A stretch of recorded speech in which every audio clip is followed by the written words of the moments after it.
Alam mo ba na pwede mong gawing wow moment ang mga moments mo? Teka, I'll explain.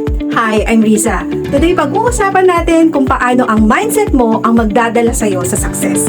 Ready ka na? Let's go! Ang growth mindset ay parang superpower. Ibig sabihin, naniniwala kang pwede kang matuto at mag-improve kahit na anong sitwasyon. Kaya kahit ilang beses ka pang bumagsak, tuloy lang. Parang sa buhay lang, di ba? Let me share a quick kwento. Nung nag-uumpisa akong mag-business online, akala ko magiging smooth sailing na. Pero wait, ilang beses akong natumba. Tapos, may mga times na parang nag-enjoy ako sa pamimigay ng excuses. Pero alam mo, unti-unti natutunan kong pwedeng gawing motivation ang mga pagkakamali ko. Every mistake is a step closer to my goals. Kaya ikaw, anong moments mo na pwede mong gawing wow?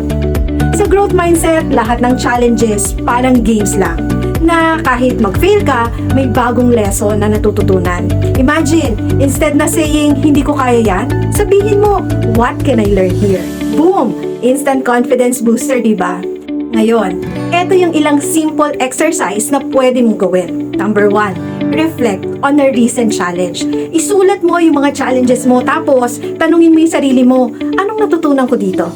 Number 2, celebrate small wins. I-celebrate ang mga maliliit na tagumpay, kahit pa bagong lutong kanin na hindi mo nasunog. Yes, that counts. Number 3, positive affirmations. Gamitin ang mga affirmations gaya ng I can learn from my mistakes. I-practice mo ito araw-araw. Promise, ang laking tulong nito.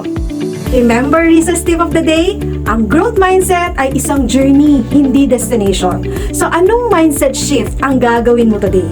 Share mo sa comments below and let's inspire each other.